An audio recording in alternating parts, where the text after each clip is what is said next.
With the help of Hashem, we are learning Shekalim Daf Chaf Aleph. We are going to first continue the discussion about the Minchas Chavitim that is brought after the passing of a Kohen Gadol, pending the appointment of a new Kohen Gadol. So we learned in the Mishnah, aside of out of whose pocket does the Minchas Chavitim come from, but the Mishnah says that Ushleima Hoisa Kereva, that unlike the Minchas Chavitim brought while the Kohen Gadol is alive, that the amount of the Karban Mincha is divided into two halves, half in the morning, half in the afternoon. It's brought Shleima. We're going to analyze exactly how do we apply that halacha. We're going to, God willing, start today the 8th chapter, the final chapter of Shekalim, chapter Kol Harukin. We're going to start the chapter speaking with about some halachas of Tumah and Tara. So first of all, a spittle and some other bodily liquids of a zav, of a zava, and of a nida have the status of an av hatuma. The Chachamim went ahead and said that all spittle of unknown origin shall be presumed tamei.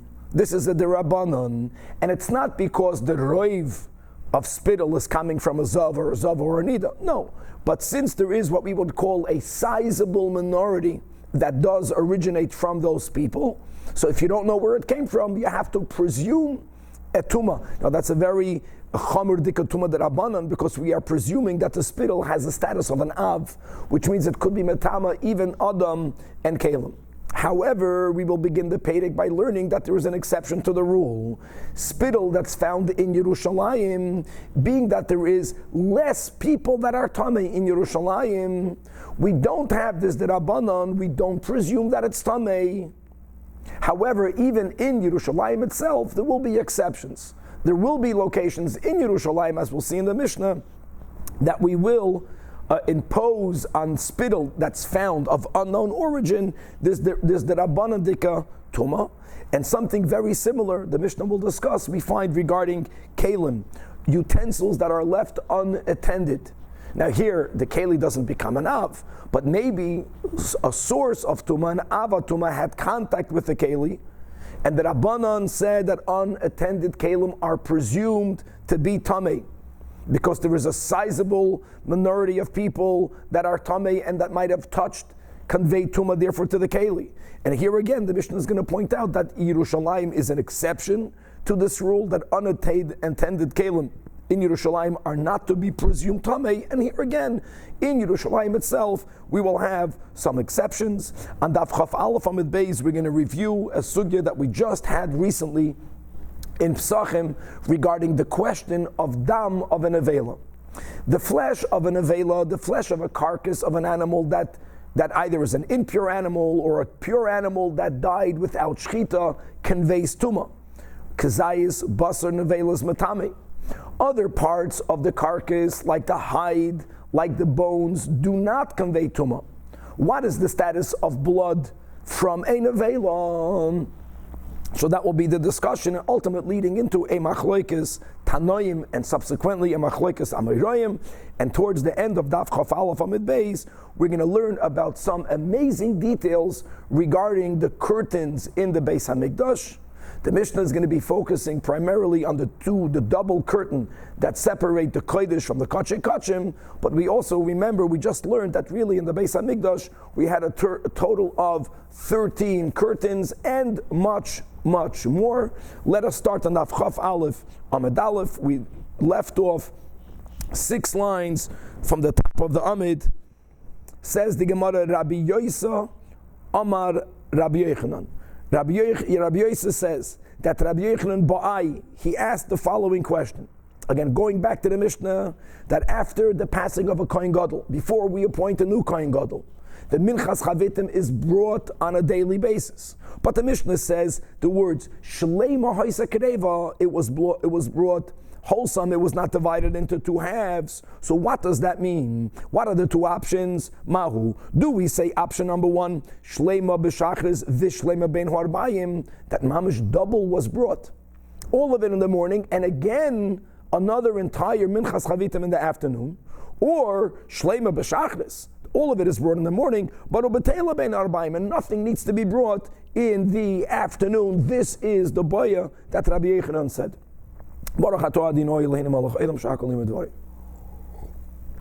And now the Gemara is going to extend this inquiry. So in Talmud Bavli, we would now say Im Tim Tzoloimer. Here in Yerushalmi it says like this: Kad tehei pshitale, that if you will resolve this inquiry by saying that it's brought twice a day, in other words, we mamash double the amount of flour, all of it shleim in the morning, and again all of it in the afternoon. And why would we say that? Because since it says the chsiv minchas tamid, the word tamid is written regarding the chavite kohen gadol. The word tamid is written regarding the korban tamid that we all know. Korban tamid is brought b'shachris ubein ho'arbayim. And therefore, if we're going to say because of this, let's say gzeira shava, or because of this hekesh, it is doubled. So what about the other parts that come with the minchas chavite kohen gadol? It comes with 3 loig of oil. So do we say at least the loig could be divided, or the loig is doubled? Shloishes lugin mahein. Do we say again shloishes lugin shachris v'shloishes lugin bein ho'arbayim? You mamish double the amount of oil as we double the amount of flour, or no?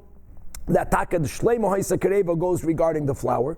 Tamid that it's brought twice, but at least the oil can be divided in half. Now says the Gemara, Amar Rabbi Chizkiya, Uf hada tzirichalei oy bazoi. Based on the above inquiries, I would like to inquire about a third thing, which is shnei kaimtzin mahin. The Levaina is brought with the minchas chavite kohen gadol. How much Levaina, guys? We had this above, the amount that fits into the kaimitz of a kohen. So here again, my question will be that do we bring shnei kumtzin b'shachar v'shnei kumtzin bein arbayim? If we're bringing, they brought half of the kohen gadol takes his flour, he divides it in half, and with one half he brings one kaimitz. Now that we are saying, L'kula Alma, that Shleima Hoisa Kareva for sure in Shachris, so what do we do with the Kaimtzin? Do we also double the amount of Levaina, which means 2 kamitza amounts of Levaina in the morning, and again, 2 kamitzas in the afternoon? Or, even though that you're going to bring 2 Kaimtzin, but oy Kaimitz Achas B'Shachas, for Kaimitz Achas Bein Ho'arbayim. So a very similar question to the oil, says Chizkiya, just like you're asking regarding the oil, I'm asking regarding the kaimitz of Levaina. Amar Rabbi Yoisa, no, that is not a question. Klum lamdu lekaimitz leimim minchas chayta. What's the source that we bring the amount of a kaimitz of Levaina? It's from the normal mincha, the minchas chayta. So ma'ala hala. Now here we have in the Yerushalmi so many girsois. We're not going to be goyed as the word sheni. Ma'ala hala, and it's only 1 kaimitz. You only bring 1 kaimitz at a time. So here I know afkan, it's going to be a total of 2 kaimitzin. A total of 2 kaimitzin means 1 kaimitz at a time. And really that's why he's telling like Chizkiya, your third inquiry is not a boya. We're going to skip the parentheses. And Chizkiya says, no. My third inquiry is a boya. Amalei Rabbi Chizkiya to Rabbi Yoisa, hold on. If that would be a logic, then why did they ask a question regarding the oil? I should have said the same thing. Klum lamdu shleishus lugin loimi taman shalbein arbayim. And malahalan shleishus lugin afkan, the total should be shleishus lugin. But we don't fully compare it to taman shalbein arbayim. And just like regarding the oil, tzricha means you found it important to make the inquiry, because since we see that there is a doubling of the flour, maybe Hashem wants us to double the oil. So therefore we're right to ask the same kasha regarding the Levaina, and these questions remain unresolved. Okay, weiter, the Gemara continues, referring back to the Mishnah. Now we are going to the part of the Mishnah that says that one of the 7 enactments of Beis Din was that a person should not violate Mi'ilah if one made use of the ashes of the Paraduma. that was a takonas based in shelo yiyachulei. So says the Gemara that Rabbi Shimon bar Nachman in the name of Rabbi Yochanan says that bedin hoyo shemei alaba, that the Mishnah is implying if Beis Din made up an enactment, what does that imply? Without the Beis Din, really, if someone benefited from the ashes, they should be chayiv me'ilah, with all of the consequences that if you use it inadvertently, you have to not only give back the value to the temple, but you have to add the halachic fifth, and you have to bring a korban me'ilah. Elama v'hein gozru shelo alaba. That's what the Mishnah is saying. It's only that Beis Din found it important to take away that takana. Now that is very problematic. Why is that? Because we learned befedish in a braisa regarding the ashes of the red heifer that the Torah calls in Parshas Chukas with the word chatos, and the Tana says malamed shemoy alim ba.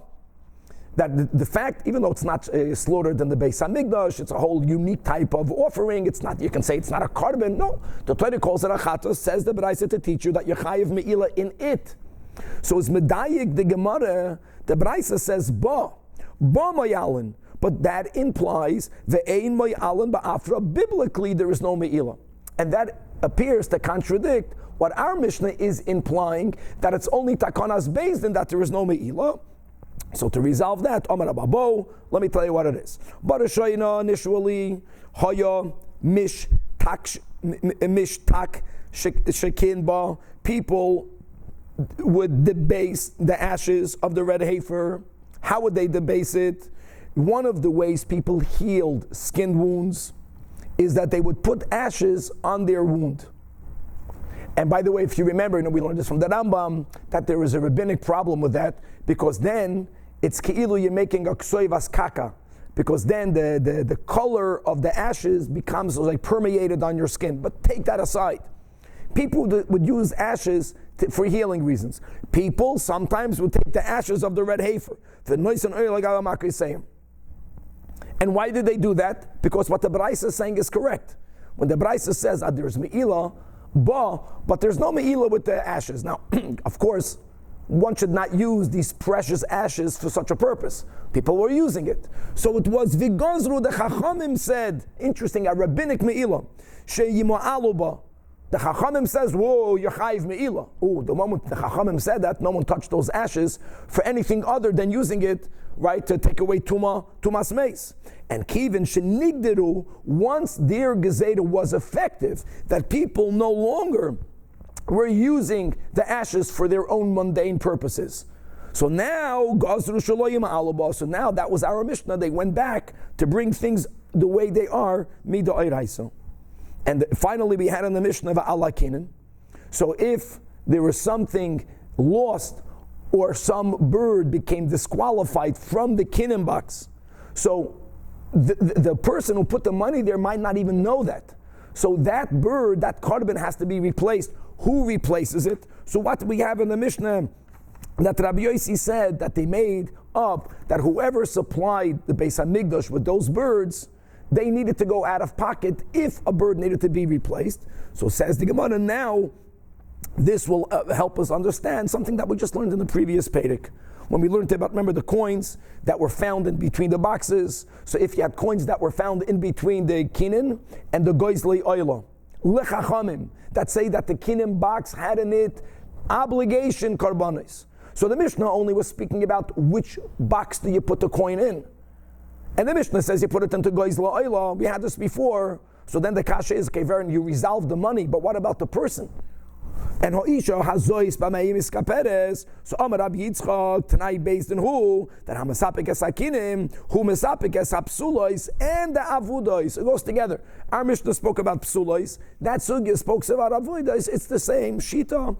And with this we say that hadrin aloch perek moishin imtzu. We will return to you perek shvi. And now we are starting the final perek in Shekalim, the 8th chapter called Harukin.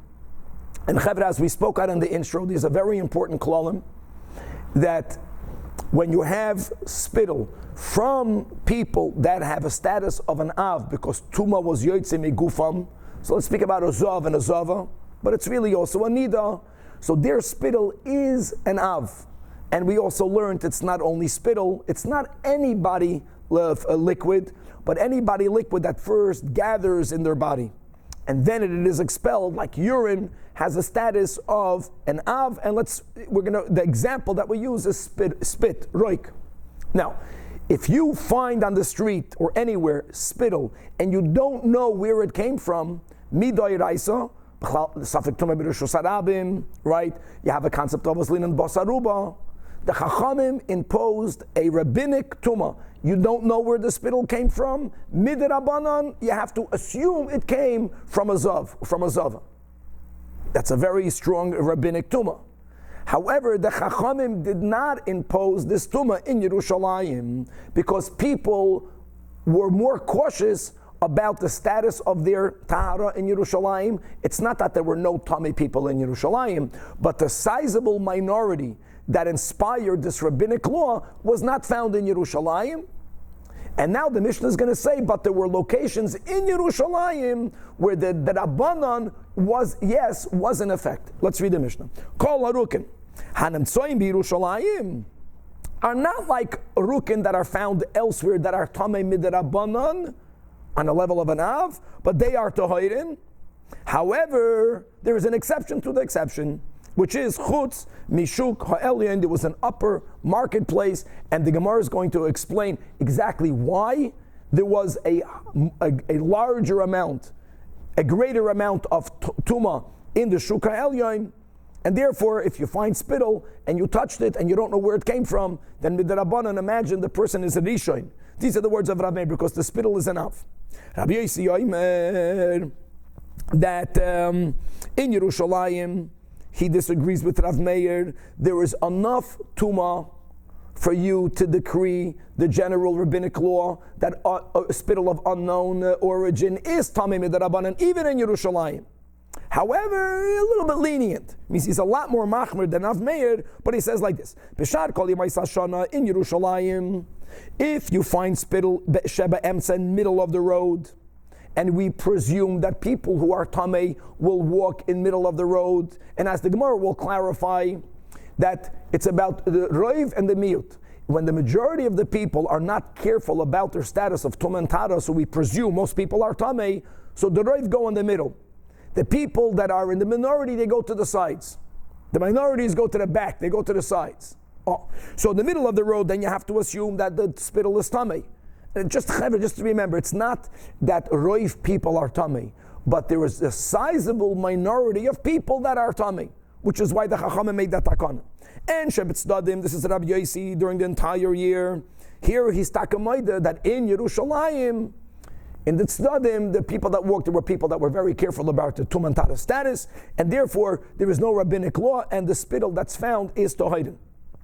Ubeshas haregel, that more people were cautious about their tum and tara status, so we say the opposite. Sheba emsa, the spittle that you find in the middle of the road, which means it came from people that walked the middle of the road, they are tohidin. Sheba tzdadim are tameim. Mepnei shahamuatim, the Mishnah says, mistalken letzdadim, that the minority are those who walk to the sides of the road. Very similar to this rabbinic tumah on spittle of unknown origin is the same regarding kalim that were left unsupervised. Not that you don't know who their owners are. You can know who the owner is. You left a keli unsupervised. How do you know that someone tamei did not touch it? Someone who has the level of an av, who can be metama midoiraisa keli. Maybe the keli is a rishon. And indeed, again, the Chachamim said that kelim that are left unattended are tamei. The Chachamim did not impose that on Yerushalayim. People are more cautious in Yerushalayim. So generally, kelim that are found in Yerushalayim are presumed to be tohidin. However, you have what we will call today keli mikva'os.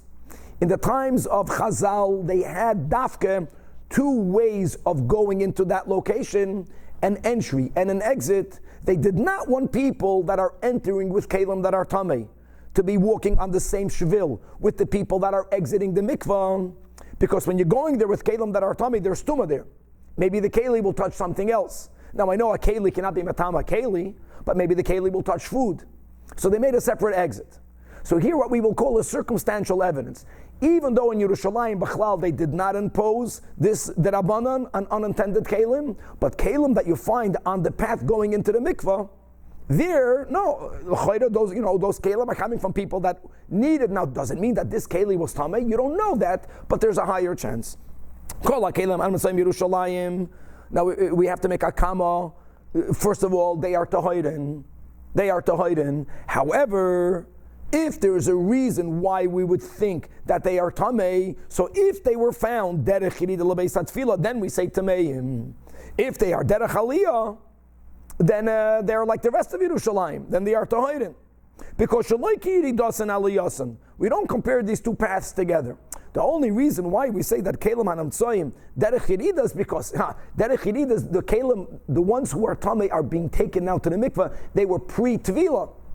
Divrei Rav Meir, Rabbi Yosi Yoimer. Here, Rabbi Yosi is more lenient than Rav Meir, unlike in the first case in the Mishnah. Rabbi Yosi says no, that kulam tahoiden. Because even though you found the keli on the path leading to the mikveh, how do you know that this was the keli that the person wanted to take to the mikveh? I'll tell you the opposite. If I'm going to the mikveh now, a tefillah keli, and I'm taking this to the mikveh, if it were to fall from my possession, I would find it. Why did the owner forget it? Because he wasn't focusing on that keli. Yeah, he was going there to take other kelim to the mikveh that were tamei, but not the one that he lost. If not, he would have found it.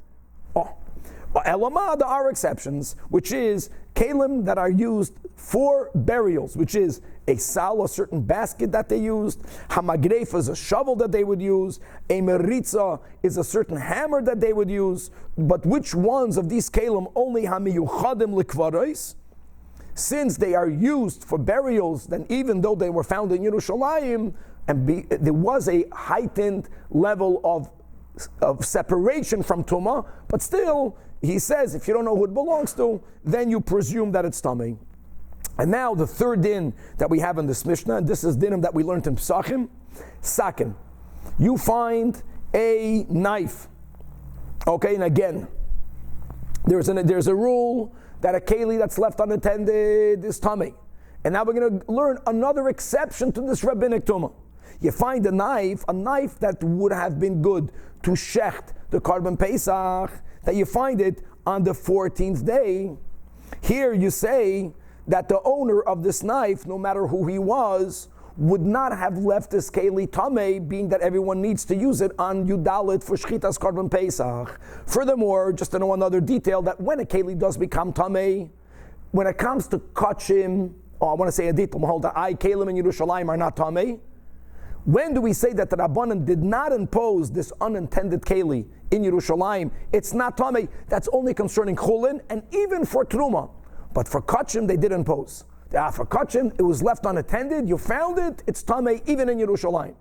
However, even here there is an exception. If you find it on Yud, if this would have been tamei, you know what would have happened? The owner would have taken it to the mikvah on Yud Gimel, because just mikvah is not enough. You need mikvah, and it has to have a head of shemesh. So he would have taken it the 13th in the day in order for it to be tahira. And therefore, sheichet b'miyad. On the other hand, if you find a knife on the 13th day, even though you found it in Yerushalayim, and again, in Yerushalayim, we don't impose the rabbinic tuman kelim, but we will for kachim. So shoyna umatbil, shoyna means you have to take it to the mikvah again. In other words, it's not that we know for sure it's tamei, but just to be precautious, midrabanan, take it to the mikvah again, and then you can use it the next day for kachim. However, koifetz, a meat cleaver is dafka not used for the Korban Pesach. People, number one, were able to shecht with it. But for that, they wouldn't schlep a big cleaver. They would use a knife. You know why people had a meat cleaver? After the shechita, to be able to break the animal apart. And being that for Korban Pesach, there is a unique lav of not to break the bones. Ve'etzem lo yisishberu boy. By a chagiga, you can break the bones of a korban. So the koifetz, these kelim, they were not used for the Pesach. They were going to be used on the 15th for a chagiga. So the 14th for a koifetz, it's like the 13th by a sakin. Koifetz, whether you find it on the 13th, whether you find it on the 14th, shoyno matbil. However, if the last line, chol arba asaliyas b'Shabbos, and as we know that midrabanan we may not take kelim to a mikvah on Shabbos, right? Tikun keli, let's say, even though it's not discernible. So if this koifetz would have been tamei, the owner would have taken it to the mikvah on the 13th, Not because he's going to use it on the 14th. No, you don't use it for a Pesach because he wants to have this available for the Chagig on the 15th. So then the koifetz is like a sakin, and shoichet b'mayad, you can presume that it is tohaira, daf chaf aleph amid beis. And likewise, if you find the koifetz on the 15th, that's like finding a sakin on the 14th, shoichet b'mayad. Final din in the Mishnah, what happens, nimtzo'ok shura l'sakin, if you have two knives together, one is a sakin, one is a koifetz. What did we learn? That if you find a sakin on the 14th, you can presume, even midrabanan, it's tohaira. If you find a koifetz on the 14th, unless it's on Shabbos, you have to presume that it's tamei. If they're both bound together, so our Mishnah says, lekula harehu kisakin, because the owner would not have tied the koifetz to the sakin if not for the fact that the koifetz is pure. We're going to see a shita from a Tanach in the Gemara that says the opposite. You can say both ways. Our Mishnah holds that you put the status of the sakin on the koifetz lekula. Okay, says the Gemara. Rabbi Abin b'shem Rabbi Shoban Levi. The Rav Meir, who began with the leniency that the rabbinic, you found spittle, kol harukin, you don't know who it came from, you have to presume it's tamei, was not imposed in Yerushalayim. However, even Rabbi Meir says that b'shuka elyon, over there it's rabbinically tamei. Why? What exactly was b'shuk ha'elyon in Yerushalayim? So he explains that katzron shel nachrim hayasham, that there was a laundry mat, there was a laundry that was operated by nachrim. Guys, it's important to remember that even though Tumah on a living being only exists on a Jew midairaisa, not an animal is tamei, not a lahavdal, a human being, but also not tamei when they are alive. Only a Jew is tamei even while alive. And the rule is that the greater kedusha in something, therefore the more potential tumah in something. However, midrabanan, the Chazal were goyzer, both on male and female goyim, that they should always have a status of a zav and a zav. And that was a takana that they made to create a greater havdalah ben Yisrael la'amim. Which means that since midrabanan, the non-Jew is a zav, so is a spittle. So it's like a factual thing that there were the people that were involved in the business of laundering garments. Today, everyone has a machine in their home. It's kavaldik. Then it was a big to do. So there were locations where you took to a laundry. They were goyim. So there were so many goyim there. So therefore, again, it was a sizable minority to justify the rabbinic law that if you see spittle, you don't know who it came from, you have to presume that it is tamei. That's number one. Number two, Amar Rabbi Chanina, arudois. Arudois means wild donkeys. That where would they kill wild donkeys? That would be in Shuka Elyon. Now it's important here to follow the Girsa of the Gra, right? That's the Aleph. I'm reading inside in the Gra. Amar Rabbi Chanina, arudois hoyu. They would kill wild donkeys over there. Why would they kill wild donkeys? So he explains, that noicheren arudais bi-istiratio shel melech. We had the samsachim. So they would feed, the king had in the army, Yiddish kings, the tanks or some of the weaponry was they had lions. And those lions needed to be fed. So that was the place where they would kill the donkeys to feed the lions in the service of the king. And that happened once, I'm reading still in the Gra, and sometimes, punkt when Yidden were going to the Beis HaMikdash before a Yom Tiv, there was such a mass slaughter that they were walking up until their knees in the blood of the wild donkeys. They did not touch the carcass of these dead animals. There was no contact with basar nevela, but they walked through the blood, and this will be, we just learned to some psacha, machazara, what's the status of dam? And it's very clear. Basar nevela is matama even in the amount of a kazayis. Many other parts of the animal, like the skin, like the hooves, like the horns, are not matame at all. What's the status of dam? It's a big question. Is dam matame or not matame? Especially speaking about Yidden that are going into Aliyah Saregel. So back in the Gemara, and they shared with them, Chevra, we walked through a lot of blood. of dead animals. And the Chachamim didn't say anything. What does that mean? From a non-statement, you also learn a din. If dam of an avela would be metame, then the Chachamim would say, "Oh, chevre, you guys have to make sure to go to the mikvah, right, and wait until head of Shemesh before you go into the Beis HaMikdash." No such statement was made to them. Okay, Rab Simon b'shem Rabbi Shua ben Levi adds, Ma'aseh happened once, but Pirda, there was a mule that was part of the household of Rebbe, that's of Rabbeinu HaKadosh, and Shemei died, and some of its blood left its carcass, and obviously it touched either people or kalim, and they had a shaila whether the items that blood had contact with, did it acquire tuma or not? That's really the shaila, is dam nevela metame and vitiharu domeo mishum nevela. They asked the Rav over the household of Rebbe. It wasn't Rebbe. We'll see later. It was Rabbi Yehuda, and he paskined that it was Tohira. Now, what does that mean? Doesn't mean because they were paskening that dam nevela b'chlal is not metame. That's option number one. But there's option number two. Could be dam nevela is metame. But just like basar nevela is only metame if it has the size of a kazayis, if it's lesser than that it cannot convey, maybe the dam that happened there in that story was so little dam that it wasn't enough to be metame. So says the Gemara that Rabbi Lazar, when he heard that psak din of Rabbi Shua ben Levi, that story from Rabbi Shua ben Levi, he asked Rab Simon, at kama, what does it mean? Is it that they were paskening that dam is not metame, or because punkt in that story you had a smaller amount of dam? And Veloy Agive, and Rab Simon did not respond, which was kind of frustrating. So Shal, the same Rabbi Lazar, went, and he went straight to Rabbi Shua ben Levi. And he clarified, no, that only Ad Revi Istar, the Maisa that happened at Pirda Shal Beis Rebbe, was not like the story that happened when Yidden were walking through dam of these wild donkeys until their knees. No, that was a lot of dam. That was a much more lenient opinion. Rabbeinu, that Beis Rebbe was not that lenient. They were only metired it because it was less than a revius, meaning Yosin Mikam, it will be Tomei. And that was a very important clarification. Sometimes when you don't answer and people extrapolate a chumrah, it's not the end of the world. Here he could have understood a kula. So uvash le Rabbi Lezer. It was upsetting to Rabbi Lezer that what the loy chazar le Rab Simon shemu asa, that Rab Simon didn't clarify what happened. Especially he asked him and he was ignored. Similar story extended from the same. That Rav Bibi have Yosef and Masna Dein Uvda. Rav Bibi was repeating the story that Bepirda Shal Beis Rebbe that died and Vitiharu Domeha, and he also did not clarify what was the heter that was given there. And Amalei Rabbi Yitzchak Bar Bisna to Rav Bibi at Kama, same kasha. Is it because they paskened in Beis Rebbe that dam is b'chlal not metame, or is it only because it was lesser than a shiur?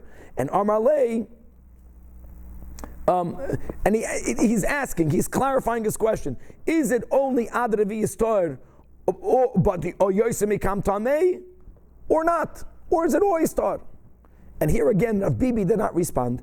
Not only did he not respond, sometimes you just ignore a question. Sometimes, in our case, Rav Bibi got frustrated with Rabbi Yitzchak.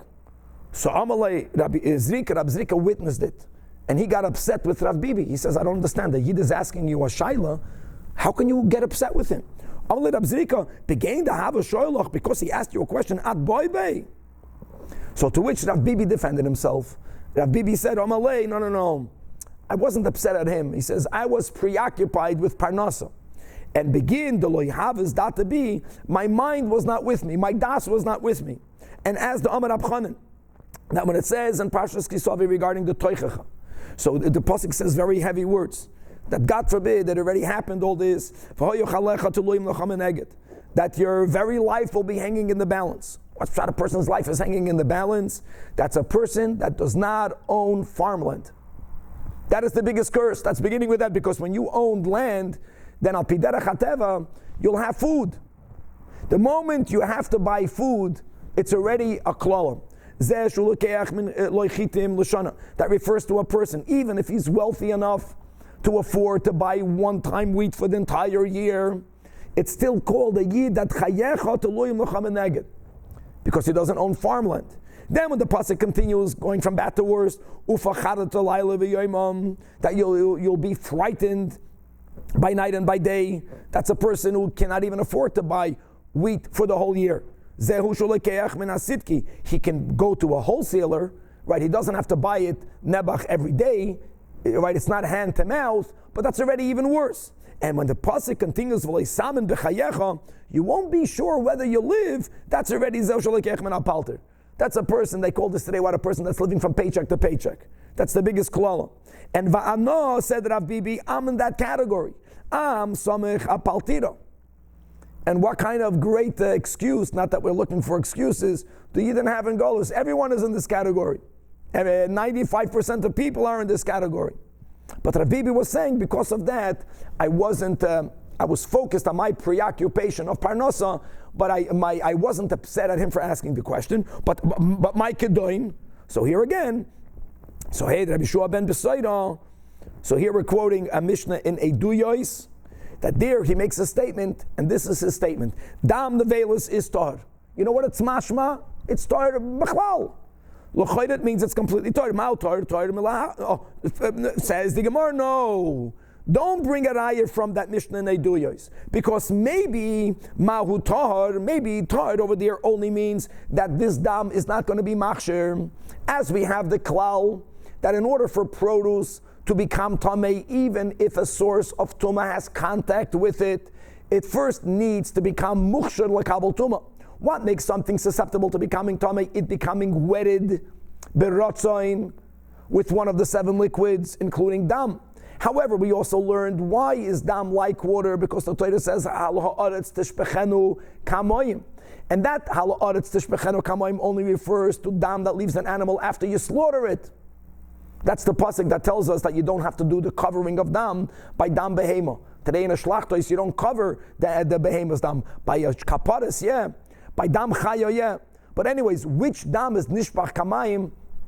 Dam that comes out of the neck when you slaughter it. Dam neveil is not nishpach kamayim, and therefore doesn't have the koyach to be machshir. But maybe letamois metamei. So there's no raya from over there. Continues the Gemara Tamon Taninan. Now we're going to quote another potential source from a Mishnah in Machshirin. Dam hasheretz, the blood of a sheretz. We're speaking about dam of one of the shmeina shiratzim. Metamei kibisarai, conveys tuma like its flesh. However, the Mishnah there also says it's only metamei, but it's not machshir. And then the final statement in the Mishnah, ve'ein lanu kayotzebay, there's nothing like it. Now, what does l'chayda that mean? L'chayda that means ve'ein lanu. One second. L'chayda means that dam nevela is not metame, not metame. Not only not machshir, not metame at all. Again, l'chayda tzaraya says the Gemara it's no raya, because maybe it means ve'ein lanu kayotzebay kishiur tumasei. A sheretz is metame, my friends, even if you only have a piece in the size of a adasha. And the dam of a sheretz is metame also only in the amount of an adasha.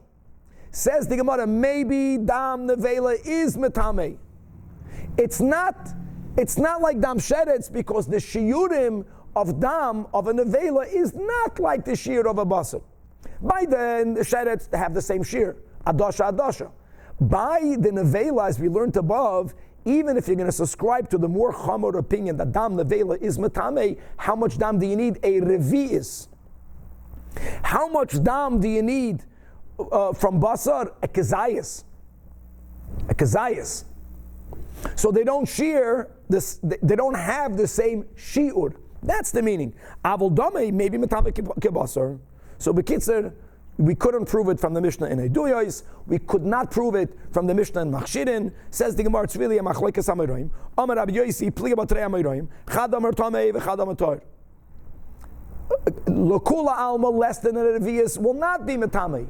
But if you have a revius, that's the machlekes. Man da amar tamei. That is following the shita of Rabbi Yehuda. Now this, Rabbi Yehuda is also quoted in Masechtas Eduyos, and Rabbi Yehuda quotes the shita of Beis Hillel, that says that dam nevela is metamek beferish. Uman the amartar is following the sheet of Rabbi Yeshua ben Besoira above that we just learned, that is tahar. And now it says the Gemara Amalei Rav Avduma from the city of Mechaisa. Oh, this is so good now. V'yois, I like it. It's good. Rabbi Yehuda was the machmer. Because Rabbi Yehuda was the Moiraina, he was the Rav Moiraira in the household of the Nasi, in the household of Rebbe. Rabbi Shua ben Levi clarified that even though that they were matir, clearly v'tiharu domeo, they were only matir the dam of the dead mule because it had less than a revis. You know why exactly? Because since they were following the Rabbi Yehuda Taka would have paskined, had it had the shiur of a revis, then it would be metamei. Okay, now the Mishnah spoke about the status of spittle in Yerushalayim. And we learned that we presume that the spittle in Yerushalayim, aside of Shuka Elyon of Meir, is Tohoiden. Says the Gemara, hold on. That Loigozru alarukin Shebi Yerushalayim, L'choira, he meant at all. Answers the Gemara, as we began the Gemara. Yes, the Chachamim did not decree the rabbinic Tumah on Rukin at all in Yerushalayim. But if circumstances was, like we mentioned above, that you had a bunch of Goyim that had their business in a certain location, while they have their businesses there, then you have to say that there is Tumah over there, because Midrabanan Goyim have a din of Azov. Doesn't contradict the Mishnah. It also means that this, it's not l'oilam vad. If the guy would move the business to another place, or if Yidden would take over the whatever, then it would change. The Mishnah was said at a time that de facto there was filled with goyim over there, so of course there has to be this rabbinic tumah. B'shari ma'isa shana, this is already shittas Rabbi Yehuda. So the Mishnah explained, Hatamei mahalchim shiboilus. Tummy people would walk, shiboilus means in middle of the road. And it was the Tohidim that walked on the side of the road. And therefore, guys, we have to follow the girs of the Gra. Not a pasha, doesn't work. And therefore, Hatameim, another detail. When people who were tummy that were walking in the middle of the road, Mahalchan Stam, they didn't feel the responsibility to let anyone know that they're tummy. Because the presumption is, you walk in the middle of the road, meaning you walk where the majority of the people are walking, right now you are not concerned with Tum and Tara. And the Hatohoidim, not only did they walk to the side of the road, but the onus was on them. They needed to tell everyone else, Chavre, Prushu, keep away from me, keep away from us, we're trying to remain Tar. However, B'Shas HaRegel, the first white line, everything flips. The Tohidim walked Shibaylis. The Tameim were the one that walks Minat Sad. It was the Tohidim that did not have to make any statements because you needed to presume that Yidden in Yerushalayim were Tohidim. It was the Tameim that on them was the responsibility to say, Chavre, I'm Tamei, stay away from me. When the Mishnah spoke about this rabbinic Tumah on unattended Kalim, and then we added, did he not say that Loigozru ala Kalim Shebi Yerushalayim? So why does the Mishnah say that the Kalim that are found derech Aliyasan are Tohidim? What does that imply?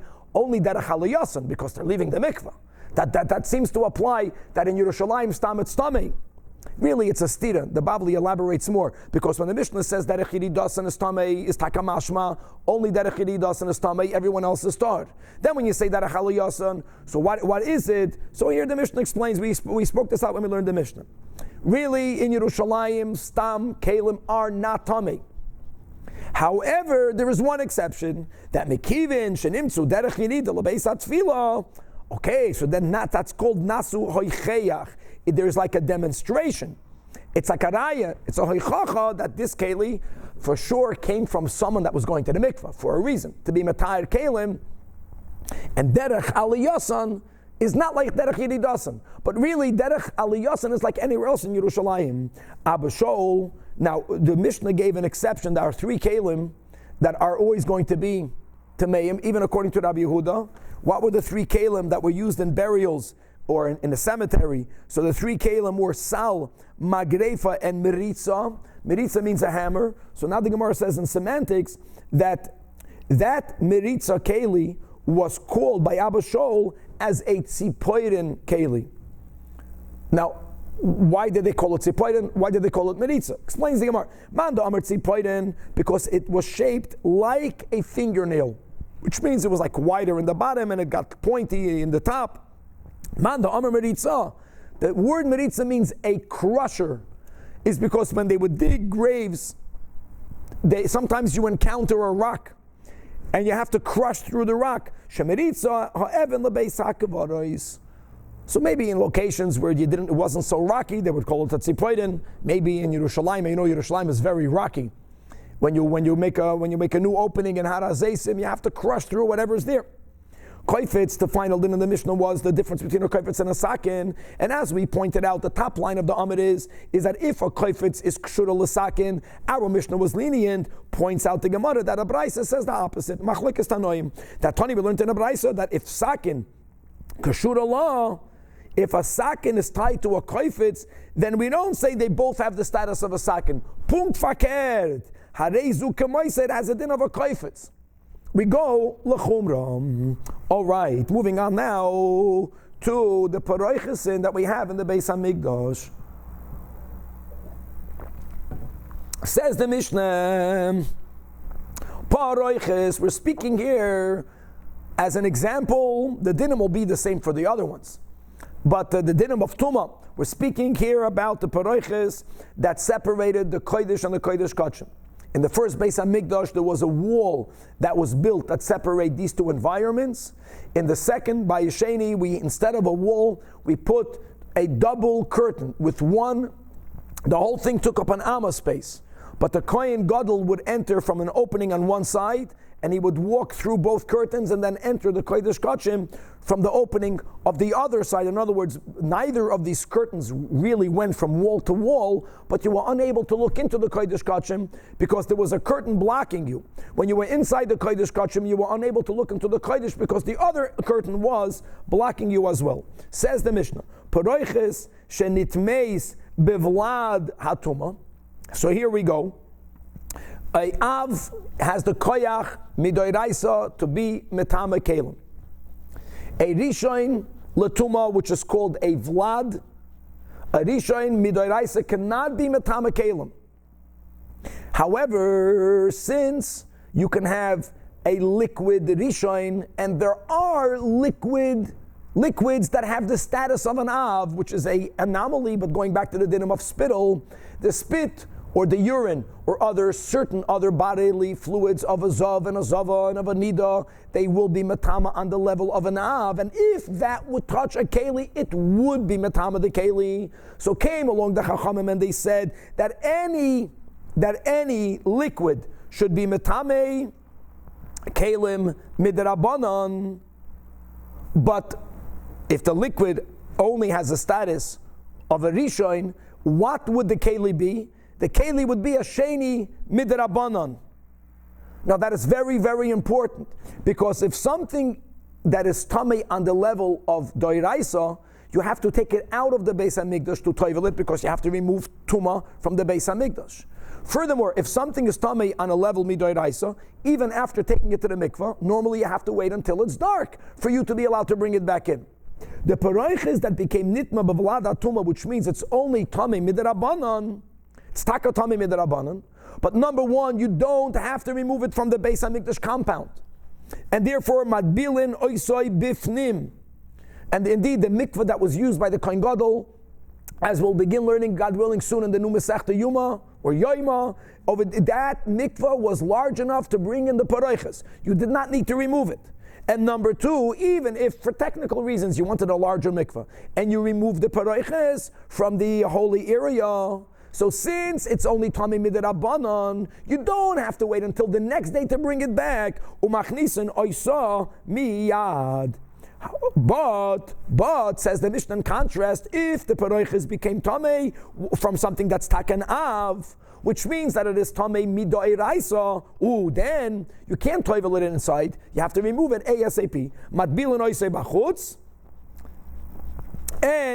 And you cannot bring it back in even after the Tefilla, because you need head of shemesh.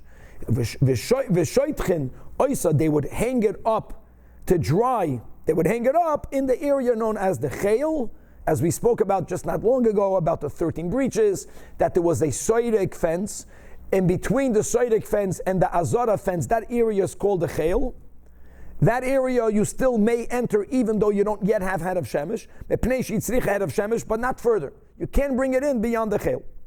Now, says the din, the Mishnah, another din, Gavaldik, there is a rabbinic rule, Nachar Darabanan today, that all kelim used in the Beis HaMikdash, even though they are brand new, and you know they are not tamei, they need to be toiveled. Similar like we have by a person, right? When a person goes to the mikvah, and then they the 7th day, and then they have to put him on the 8th day. Remember, we learned that there was another tefillah. Something new to enter the Beis HaMikdash needs a tefillah. So if the curtain is brand new, and therefore they took it to the mikvah midrabanan, then shoitchin oisa al gag ho'itztaba, really, you don't need head of shemesh. But now you have to push it, let it dry. They dafka would hang it on top of the coverings of the benches that we had on Harabayis, which was an area that anyone in Yerushalayim was able to physically see. And they did that not because they were not allowed to bring it in closer. They did that kedei sheyira ha'ames malachta. They wanted everyone to see the beauty of the curtains, to see the beauty of the Beis HaMikdash, and whenever money was raised for the curtains, as it was, people would be more inspired to give money towards it. Rab Shimon ben Gamliel says, in the name of Rab Shimon ben Asgan, that I want you to know regarding the Peroiches, that Peroiches oivia tefach, it had the thickness of a tefach, which is amazing, which is huge. And al shivim ushtayim nimin negeres, and it was woven on a machine, on those weaving machines that had 72 heddle shafts. And every nima of a nima, every string was made out of really chav dalot chutim, 24 strands, and more elaboration in the Gemara in a moment, and a lot more in Yuma. And the total length of the curtain, we're speaking again about the curtain that was mavdil ben kodesh lekodesh kachim, was 40 ames, and the width was 20 ames. And umishmoinim v'shtayim riboy hoisenasis, it costed 820,000 golden dinars to make, and they would make 2 new ones every year. V'shtayim oisim b'chol shana. Because, like we mentioned, we're speaking here about the Peroiches being kodesh l'kodesh kachim, and there were 2 curtains. And if it needed to go to the mikvah because of its size and weight and thickness, you know how many people you needed? Ushalosh me'os kahanim advilim oisom. You needed to have 300 kohanim to toivel in it, and we're going to see, God willing, if we'll get to it today, if not, we'll get to it tomorrow, how this is one of the examples where Chazal sometimes use a guzma expression, but we'll get to that in the Gemara. So let's focus on the curtain. Why? Just to give an example for those of us here who are, by our talis cotton, by talis gadol, the tzitzis, if you look at it, your one strand of tzitzis is kaful shmoina. You'll notice. One strand of your tzitzis, if you'll see, it looks like it's twisted 2, but each one of those 2 is made out of 4. And that is as a remnant, a zeichet of how they would make the materials in the Beis HaMikdash, and beginning with the Gemara, that ilo amar chut, if the Torah would have used the word chut means one strand. However, if the Torah would use the word kaful, double, that would mean 2. When the Torah uses the word shazur, twisted, that means 3. But when the Torah uses the words mashazar, which is another word for twisted, that means double. Everyone is doubling. It goes from 1, not 3. 3 is not doubling. But from Mazhar is 3, Shazur is 3, Mazhar is 6. Now each one had 6 strands. But there were 4 types of materials, 4 types of fibers. What were the 4 types? Tcheles, Argamon, Chevre, Toilashani, and Sheish. Mashazar. So mashazar means each one means there were 6 little tchelis and threads that were twisted together into one, and 6 of argaman, and 6 of toilashani, and 6 of sheish linen, and then they were all twisted together. Huh? How does it relate to the tzitzit? If your tzitzis that you're wearing, just a short baruch, it looks like you have 8 strands. Each one of your 8 strands has 8 strands. It's made that way. You look at your tzitzis, you're going to see that you can undo 1, take out 1. One has 2, and each one of that 2 has 4. In the Beis HaMikdash, each one didn't have 2, had 4, and each one of the 4 had 6. Mikan ha'esrim ve'arba, so that's 24. 6 times 4 is 24. That's the most moderate, that's the most lenient, skinny opinion. We learned in a Braisa, no, each one was 32. And what was their cheshbon? If it would say chut, when God uses the words chut, or Chazal say chut, that means taka only one. There's nothing twisted, there's only one. Whenever you use the word double, kaful, it means 2. Whenever you use the word shazur, here we're doubling. Each one doubles. Don't go from 2 to 3. Shazur goes to 4. Mashzar doubles 4 to 8. Now again, like we mentioned, each one was 8. But how many were there? There were 4. Tchelis, Argaman, Toila, Shani, and Sheish. So 8 times 4. So Oibazoi, so Mikan, and then you had Arba. So therefore Mikan, Tulas and Utrein, there were 32. Opinion that holds that each thread was even thicker. Tani, we learned in the Braisa, no, each one was 48. How do you get to the 48? If the Torah, when the Torah uses the words chut means 1. Kafel means shnayim. Aliyah, braided, if such a word is used, that means 3. Shazur now is the double of the Aliyah, 6. And now Mashzar is double of Shazur, that's 12. Now we have 12 times 4. And then you have Arba'ah, that means if each one was 12, each one of the Tchelas, Argaman, Toila, Shani, and Sheish, Bikan Ha, Arba'im V'Tanya. Weiter, says the Gemara, Kosov Echor Omer, in one pasuk it says, regarding the curtain, the Torah calls it Ma'asei Roikem, the work of a embroiderer.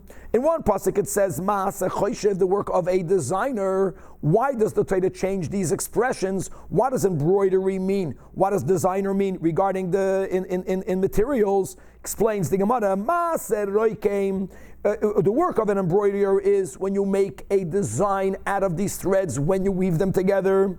But parts of echad. Maaseh Choishev, whenever the Torah uses the words Maaseh Choishev, a designer's work, that's what you already have, something a lot more sophisticated. Shtei Partzufa is 2 different faces, one on each side, and here we have Rabbi Yehuda and Rabbi Nechemya. And here again, Chavre, we have to learn the Gra. So I'm going to go to the Gimel. The Gimel is all the way in the bottom of the Amit. What are the 2 opinions? Chad Omar Maiser Roikeim, I'm reading in the Gra now, Daf Chav Beis, means Ari Mikan, that they made the image of a lion on one side, Shkoyach, that's very good, and V'chalak Mikan, and the other side had nothing. The other side had nothing means if you looked on the opposite side of the curtain, it didn't have to have anything on it. Ma'aseh Choishev means, when you say it's a work of a designer, Shtei Partzufos, that Ari Mikan va'Ari Mikan. It was a lion here and a lion there, which is already amazing. But you know something? V'charna Omar, the other one says it's more than that. Much more than that. Ma'aseh Roike means, one face means each side had a design, but it was the same design from both sides, which is relatively easy. It was the same design, maybe facing opposite directions. Ari Mikan va'Ari Mikan. Ma'aseh Choishev means that you use the same threads. We're not only speaking about weaving the curtain, we're speaking about using those threads to create a design. We're not only speaking about creating a design, but on one side they created the design of a lion, and on the other side they created the design of an eagle. Which is amazing. B'stam lo ha'ir, that normally there's nothing not kosher in the Beis HaMikdash, but it's not so when it comes to lions, and it's not so when it comes to eagles, because these are the animals that we have on the MERCAVA. And ad hayoyim hazeh, it's common that you have either on a paroiches, or even sometimes on the mantle of a Sefer Torah. In shuls, you have images of lions. It all comes from over here, because these were the images that we had embroidered right on the beautiful workmanship of the curtains. Okay, Chavre, we'll stop over here. Seder, and God willing, tomorrow we are going to make the siyum on Shekalim, to be continued.